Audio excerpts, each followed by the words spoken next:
Hi everyone, it's Miss Marrugi here, ready to continue reading to you more chapters from Jerry Spinelli's Maniac Magee. Now before we begin reading, I do have a skill I want to review with you today, and that is the skill of theme.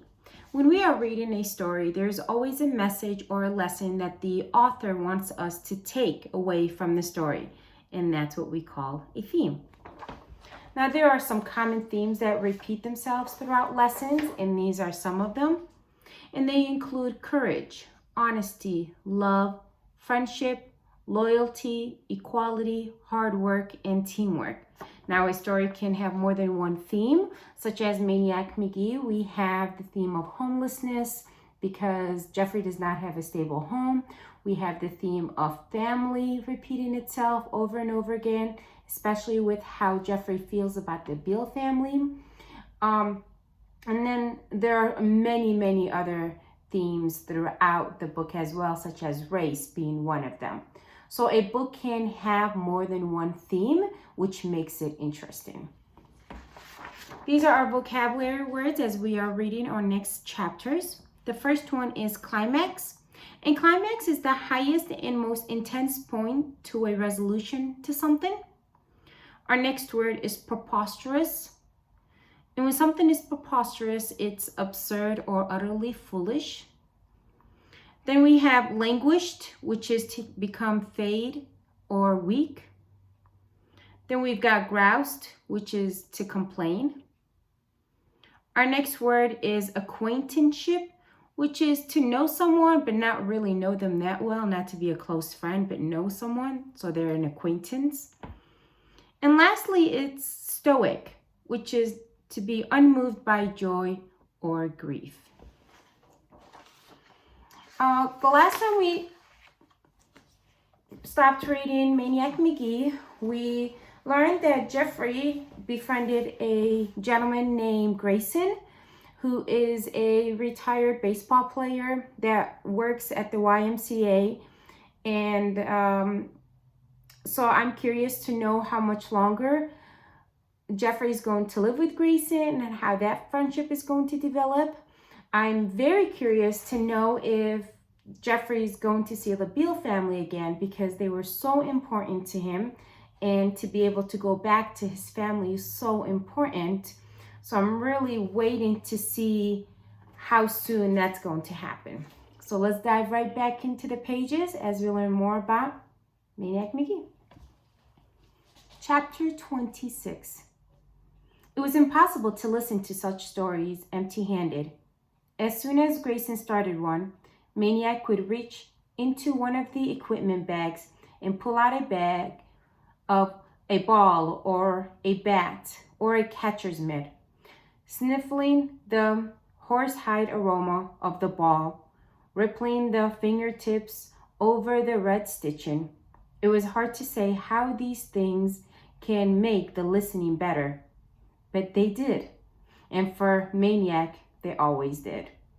And of course, as happens with baseball, one thing led to another, and pretty soon the two of them were tossing a ball back and forth, and then they were outside, where the throws could be longer, where they could play pepper on the outfield grass of the field, and the old man pitching and the kid tapping grounders, where they could shag fungoers, the old man popping high flyers and the kid chasing them down.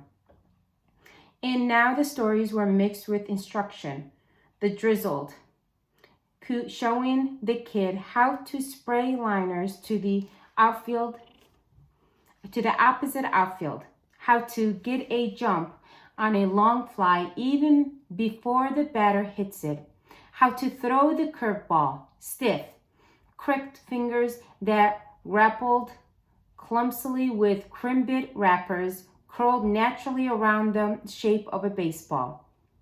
With a ball in his hand, the park handyman became a professor. As to the art of pitching, of course, the old man could show and tell, but he could no longer do, except for one pitch, the only one left in his repertoire from the old days. He called it the stop ball, and It nearly drove Maniac goofy.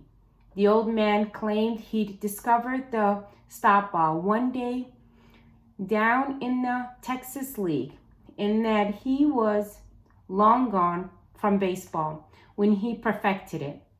Unlike most pitches, the softball involved no element of surprise. On the contrary, the old man could always notice it. Okay, he'd call it from the mound. There she comes. Now keep your eyes on her, 'cause she's gonna float on up there. And just about the time she's over the plate, she's gonna stop. Now, nobody else better hit it, so don't you go getting upset if you don't neither. It's no shame to whiff on the stop ball, and then he'd throw it. Well, of course, Maniac knew that most of not all of that blarney, and just to make sure, he watched the ball extra carefully. There sure didn't seem to be anything unusual about it, not at first anyway. But as the ball came closer, it did somehow seem to get more and more peculiar. I can't pronounce that word now. And by the time it reached the plate, it might just as well have stopped, because Maniac never knew if he was swinging at the old man's pitch or at his speech. Whatever. In weeks of trying, he never hit out of the infield. It was October. The trees rimming the outfield were flaunting their colors. The kid and the geezer baseballed their lunch times away, and the after dinner times and weekends. And every night, as the old man left for his room at the Y, he would grouse, "You ought to go to school." And one night, the kid said back, "I do." And that's how the old man found out what the kid was doing with his mornings. He had noticed the books before, rows and piles of them, that kept growing, but there being books, he didn't think much of it. Now the kid tells him, "You know the money you give me each morning?" He gave the kid 50 cents or $1 to get himself some Crimbits. "Well, I take it up to the library. Right inside the door, they have these books they're selling, cases of them, old books they don't want anymore. They only cost 5 or 10 cents a piece." He pointed to the pile. "I buy them." He showed them to the old man, ancient, back-broken math books, flaking travel books, warped spellers, mangled mysteries, biographies, music books, astronomy books, cookbooks. "What's the matter?" said the old man. "Can't you make up your mind what kind you want?" The kid laughed. "I want them all." He threw his hands up. "I'm learning everything." He opened one of the books. "Look, geometry, triangles." "Okay, isosceles triangles. These two, they look equal to you." The old man squinted. He nodded. "Okay, but can you prove it?" The old man studied the triangle for a full minute. "If I had a ruler, maybe." "No ruler." The old man sighed. "Guess I give up." So the kid proved it. Absolutely dead center proved it. 2 days later, while playing Pepper in the Legion infield, the old man said to the kid, "So why don't you go ahead and teach me how to read?" Chapter 27. The story he told now was not about baseball. It was about parents who were drunk a lot and always leaving him on his own. About being put in classes where they just cut paper and played games all day. About a teacher who whispered to a principal just outside the classroom door, "This bunch will never learn to read a stop sign." Right there and then, as if to make the teacher right, he stopped trying. The part I didn't tell about Bluefield, I was only 15. I ran away. The kid and the old man climbed into the pickup. They made 3 stops. First, they stopped by the park office at the zoo, where Grayson told the superintendent he just wanted to work part-time for a while in the afternoons. Fine, said the superintendent, just so you don't expect to get paid full-time. Then they went to the library book sale rack and bought about 20 old picture books, such as The Story of Babber and Mike Mulligan's Steam Shuffle and The Little Engine That Could. Then they went to Woolworth's for a small portable blackboard and a piece of chalk. Within 3 days, Grayson had the alphabets down pat, the shapes, the sounds. After a week, he could read 10 one-syllable words, but he was reading them from memory. It took another couple of weeks before he began to get the hang of sounding out words he had never seen before. The old man showed an early knack for consonants.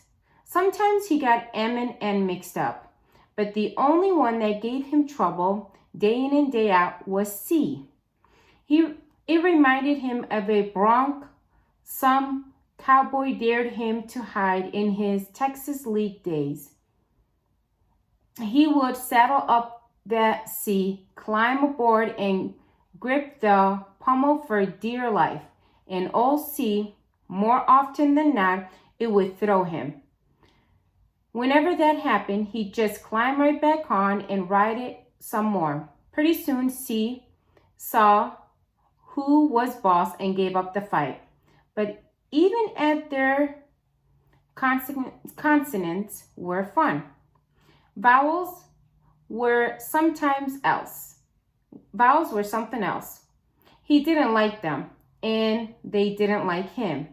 There were only 5 of them, but they seemed to be everywhere. Why? You could go through 20 words without bumping into some of the shyer consonants, but it seemed as if you couldn't tiptoe past a syllable without waking up a vowel. Consonants, you knew pretty much where they stood, but you could never trust a vowel. To the old pitcher, they were like his own best knuckleball come back to haunt him. In, out, up, down, not even the pitcher, much less the batter, knew which way it would break. He kept swinging and missing. But the kid was a good manager and tough. He would never let him slip back to the showers, but he kept sending him back up to the plate. The kid used different words, but in his ears the old minor leaguer heard, "Keep your eye on it. Hold your swing. Watch it all the way in. Don't be anxious. Just make contact." And soon enough, that's what he was doing, nailing those vowels on the button, writing them from consonant to consonant, syllable to syllable, word to word. One day, the kid wrote on the backboard, "I see the ball." And the old man studied it a while and said slowly, "I see the ball." Maniac whooped, "You're reading." "I'm reading," yipped the old man. His smile was so wide he'd have had to break it into sections to fit it through a doorway. Chapter 28. The first book Grayson read cover to cover was The Little Engine That Could. It took almost an hour and was the climax to a long evening of effort. At the end, the old man was sweating and exhausted. The kid's reaction surprised him. He didn't jump and yippee like he did after the first sentence. He just stayed in the far corner, seated on a stuffed and lumpy equipment bag. He had kept his distance all during the reading, letting Grayson know there would be no cheating. He had to do it all on his own. Now he was just staring at Grayson, a small smile coming over his face. and now he was making a fist and clenching it towards Grayson. And he said, Amen. What's that? Amen. What's that for? Who prayed? I learned it in the church I used to go to. You don't have to wait for a prayer. You say it when somebody says something or does something you really like. He hopped off the bag, thrust both hands to the ceiling, and shouted, Amen. And suddenly the kid was hugging him, squeezing with a power you never suspected was in that little body, unless you had seen him pull a baseball almost to the trees in dead center field. Okay, said Maniac, clapping his hands. What you'll be? I'll be the cook, whatever you want. Maniac had a toaster oven now, compliments of his whiskered friend. In fact, little by little, Grayson had bought him a lot of things. A chest of drawers for his clothes, a space heater, a 2-foot refrigerator, hundreds of paper dishes and plastic utensils, blankets, a mat to sleep on, which the kid ignored, preferring the chest protectors. In time, the place was homier than his own room at the Y. How about a corn muffin? Said Grayson, choosing something easy on his bad teeth and aching gums. Maniac went to the bookcase that served as a pantry. One corn muffin coming up. Toasted? Yeah, why not? Butter? Sure, butter. Something to drink with that, sir? Nah, muffins enough. The apple juice is excellent, sir. It was a great year for apples.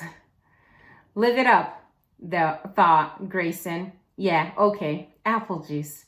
Coming right up, sir. After the snack, the kid proved himself as good a mind reader as a cook. You don't. You stay overnight. Why don't you stay overnight? He said. It's late. While he groused about so preposterous an idea, the kid laid down the mat he never used, bulldogged him down to it, pulled off his shoes, and draped a blanket over him. He protested. This isn't supposed to be yours. This is supposed to be yours. The kid patted his chest protectors. I'm okay. And he knew what was the truth of it. The old man gave himself up willingly to his exhaustion and drifted off like a lazy high-sky fly ball. Something deep in his heart, unmeasured by his own consciousness, soared unburdened for the first time in 37 years, since the time he had so disgraced himself before the Mud Hen's scout and named himself thereafter a failure. The blanket there, but it was the boy's embrace that covered and warmed him. When somebody does something you really like, amen, the old man whispered into the cornmeal in baseball-scented darkness. Chapter 29. For most of November, Winter toyed with 2 meals, whispered in its ear, tickled it under the chin. On Thanksgiving Thursday, Winter kicked it in the stomach, but that didn't stop the old man and the boy from joining the 10,000s who thronged to the stadium on the boulevard to see the traditional high school football game. The air laid panes of ice over the crayfish edge pool of Stony Creek. The effect was the opposite on human noises. Maniacs and Graysons ran like faucets, and not a handkerchief in sight. They used their sleeves and grabbed a handful of napkins from the refreshment stands. 2 Mills won the game, thanks to a last-minute 73-yard TD past the quarterback Dennehy and James, hands down. From the instant his old trash-talking Sandlot pal cradled the ball in his long brown fingers, Maniac was jumping on his seat, screaming trash at Hans' pursuers every step to the goal line, and glancing about to make sure Mrs. Beale wasn't hearing. By the time they got back to the baseball room, they were nearly frozen. But the freeze was good, for it made the warmth of the little apartment all the more welcome. Within 15 minutes, the space heater had the place positively tropical, while in the toaster oven, their 5-pound Thanksgiving chicken was already beginning to brown. A pair of hot plates and a squad of pots were pressed into action, and by mid-afternoon, the two were sitting down to a feast of roast chicken, gray cranberry sauce, applesauce, SpaghettiOs, raisins, pumpkin pie, and butterscotch crimbits. Maniac thought of Thanksgiving's past, of sitting around a joyless table, his aunt and uncle as silent and lifeless as the mammoth bird they gnawed on. He said this grace: Dear God, we want to take the opportunity to thank you for the best Thanksgiving dinner we ever had. Well, I ever had. I guess I shouldn't speak for my friend Grayson. He peeked across the table. Grayson, he whispered, is this your best one too? The old man opened one eye. He shrugged. Don't know. Ain't tasted it yet. Maniac glared, rolling his eyes upward. Hissed, Grayson. The old man flinched. Yeah. He squinted one eye at the chicken. Yeah, I guess it is. The best. Maniac prompted. The best. Maniac went on. And we want to thank you for this warm house and for our own little family here, and for Grayson learning to read. He's already read 13 books. Oh, that's amazing. And I'm sure you already know. And one more thing. If you could find some way to let the Beale family know I'm wishing them a happy Thanksgiving, I'd really appreciate it. They're the ones on 728 Sycamore Street, in case there are any more Beales around them. Amen. Amen, said Grayson. They stuffed themselves silly, then collapsed and listened to polka music. Grayson had bought over a record player a week before, along with his entire music collection, 31 polka records. Grayson loved polkas. Of course, one cannot listen to polka music for long before getting up and dancing, which is what the two Thanksgivingers did as soon as their bloated stomachs allowed. They danced and they laughed, record after record. Whether it was the polka that they danced is another question. It was nearly dark, both of them having recollapsed when Maniac said, Is there any paint around here? Guess so, said Grayson. What for? You'll see. Can you get some and a brush? The old man dragged himself up. What color? How about black? 5 minutes later, the old man was back. Got brown. That do? Fine, said Maniac. He opened the can, stirred the paint, put a jacket on, grabbed the brush, and went outside. Grayson followed. He watched the kid paint on the outside of the door in careful strokes. 101. Maniac stepped back, admiring his work. Oh, 101, he proclaimed. 101, Bandshell Boulevard. Chapter 30. If Thanksgiving was wonderful, Christmas was paradise. By now, Grayson had officially moved out of the Y and into 101 Bandshell Boulevard. Thanks to his long acquaintanceship with the locker room attendants, he and Maniac were privileged to continue using the Y's shower facilities at their pleasure. For decoration outside, they nailed a wreath to the door. There was only one small window, but it had no sill to hold a candle. So some spray snow had to do. Inside was another story. Santa's elves themselves would have felt at home. Strings of popcorn swooped across the ceiling. Evergreen branches flared at random, dispersing their piney aroma wherever there were a few vacant square inches. Something Christmassy appeared. A matchbox cliche, a porcelain Santa, a partridge in a pear tree. One day, Grayson dragged a pair of tree limbs in and started sawing away. When he was finished, a modern reindeer stood in the room, big enough for Maniac to ride. Of course, the tree got the most attention of all. By the time the two of them finished trimming it, their tree trimming instincts having languished for so many Christmases, hardly a pine needle could be seen under the tinsel and balls and whatnot. In fact, though they were delighted with their effort, the urge to trim was still full upon them. One room was simply too small to hold the spirit bursting. So they went outside and crossed the creek and tramped the woods until they came to a fine and proper evergreen. And there, their footsteps muffled by the carpet of pine needles, their every breath and whispered word arrayed in frosty white, they trimmed their second tree.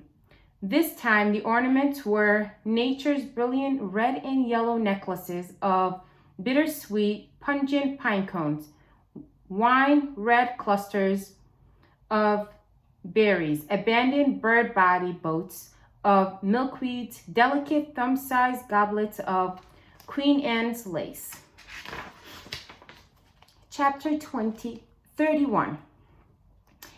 It was still dark when Maniac awoke on Christmas morning.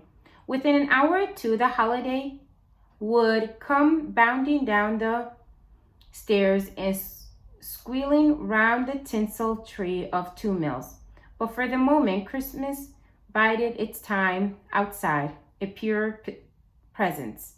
Maniac shook Grayson awake, but stayed the old man's hand when he reached to turn on the light. They bundled themselves and ventured into the silent night. Maniac carried a paper bag.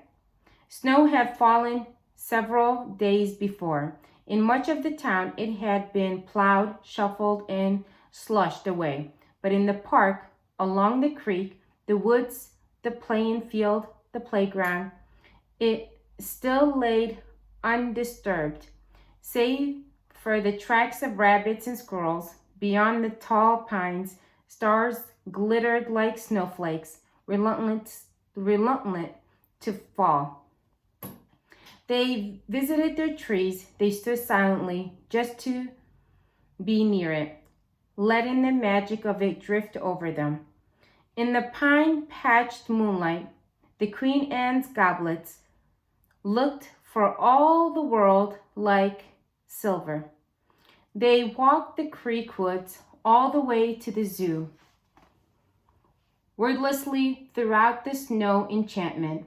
As if by design, they both stopped at the same spot, above the half-submerged, rooty clump of a fallen tree. Somewhere under there, they knew, was the den of a family of muskrats. The old man laid a pine bench at the doorway. Maniac whispered, "Merry Christmas." They visited the animals at the zoo, at last the outdoor ones, wishing them a happy holiday. The ducks seemed particularly pleased to see them. By the time they came to the buffalo pen, dawn was showing through the trees. Before the old man finished saying, "Want a boost?" Maniac was up and over the fence. If Mother Buffalo was glad to see the fence-hopping human again, she didn't show it. But Baby came trotting on over, and the two of them had a warm reunion. Before leaving, Maniac reached into the paper bag and brought out a present. "For you," he said. It was a scarf. or rather 3 scarves tied together. He wrapped them around baby's neck. Next year, I'll get you stockings for your horns, he grinned. If you have them by then. A final nuzzle, and he was back over the fence. They headed back home as the town awoke. Breakfast was eggnog and the hot tea and cookies and carols and colored lights and love. And in all happy Christmas homes, the gifts were under the tree. Maniac gave Grayson a pair of gloves and a woolen cap and a book. The book did not appear to be as sturdy as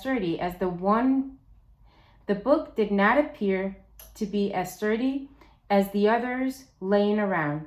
The cover was blue construction paper, and the spine, instead of being bound, was stapled. The text was hand-lettered, and the pictures were stick figures. The title was The Man Who Struck Out Willie Mays. The author's name, which Grayson read aloud, was somewhat difficulty, was Jeffrey L. Magee. Maniac, in his turn, opened packages to find a pair of gloves, a box of butterscotch crimbits, and a spanking snow white, never ever used baseball. He was overjoyed. He rushed to the old man and hugged him. The old man put up with that for a second, then pulled away. Hold on, he said. He went to one of the baseball equipment bags and reached in, tunneled down to the bottom, and came with another package, this one wrapped in newspaper. Hiding, listen, he said. Didn't know if you're the kind of kid sneaks look.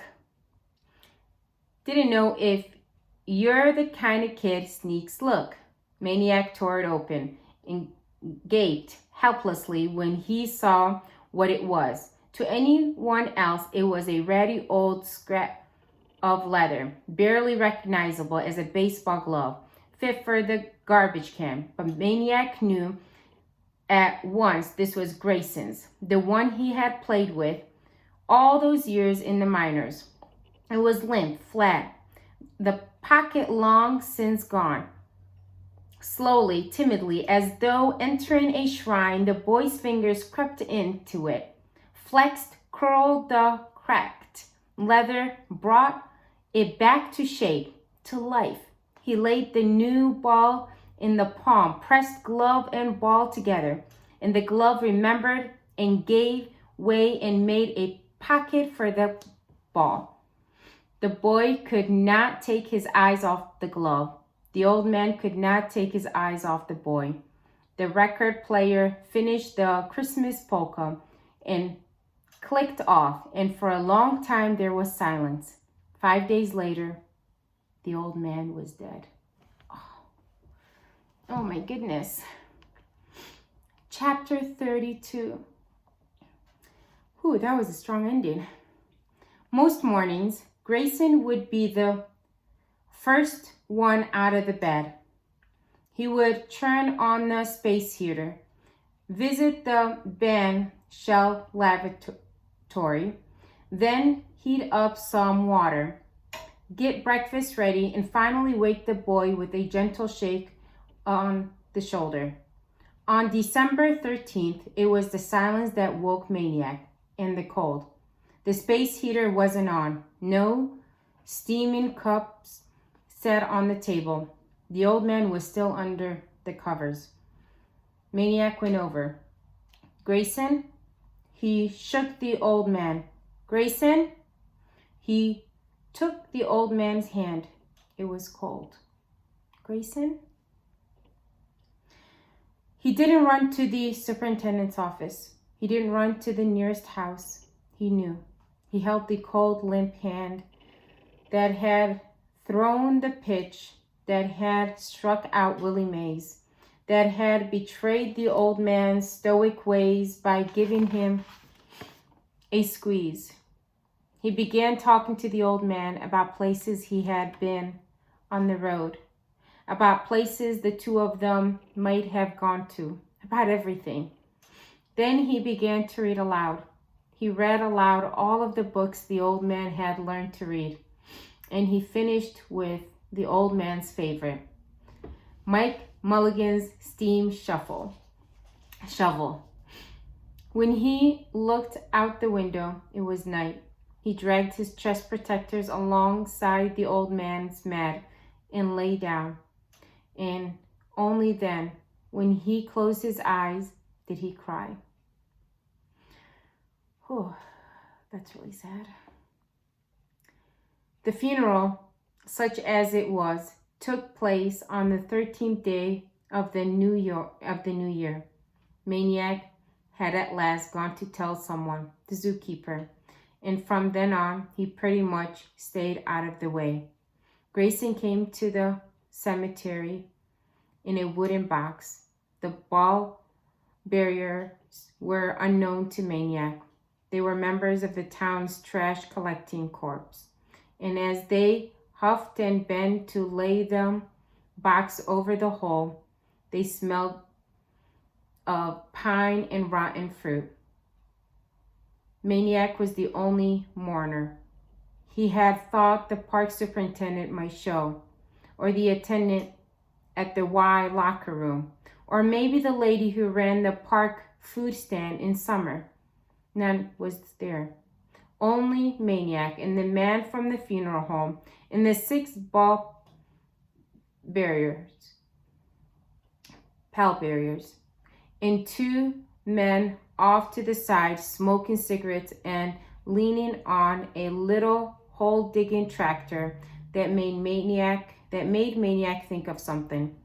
He smiled inwardly. Hey Grayson, look, Mike Mulligan's steam shovel had a baby. High above, a silver plane crossed the sky, silent as a spider. A voice startled Maniac. When's he coming? It was one of the pallbearers. The man from the funeral home pushed down the top of his black leather glove to expose his watch. Should be here now. Should have been here 5 minutes ago. How long we gotta wait? The funeral man shrugged. All but one of the pallbearers lit up cigarettes. Maniac wished he hadn't come. This event had nothing to do with the man who once lived in the body in the wooden box. I'm freezing, a pallbearer announced. Me too, said another. Hey, call one of the grave diggers. We ain't waiting all day to fill in that hole. Everyone looked to the man in the long black coat. He looked again at his watch. Traffic, probably. The minister, thought Maniac. That's who we're waiting for. A pallbearer walked over to the funeral man. We held the stiff here. Ain't that enough? They only give us an hour. Another pallbearer chimed in. Let's go get some donuts. Hot coffee, baby. Loud clanks. A gravedigger was striking the baby steam shovel with a spade. The funeral man sighed. He pulled out his own cigarette, lit it from the glowing tip of the pallbearers. Give it 2 more minutes, then we'll see. Maniac waited for one of those minutes, searching the horizon for sign of a minister. Whatever was going to happen at the end of the next minute, he didn't want to see it, so he ran. Hey, kid! They called, Yo, kid! But he was running. So that takes us to the end of part 2, which was a really heartbreaking end to the story. My heart goes out to Maniac as a character. He got so attached to Grayson, and to see Grayson pass away, and even at the end of that chapter, he didn't want to know what's going to happen, because running brought him comfort to some level. So I hope you are enjoying the story as I'm reading it to you. I hope you're enjoying the chapters. And please let me know how you're feeling about the book so far. I barely kept my tears when I read that chapter, as we knew that he was about to pass away. So like I said, I hope you're enjoying the story, and I can't wait to finish the story with you as we dive into part 3 tomorrow. Have a good night.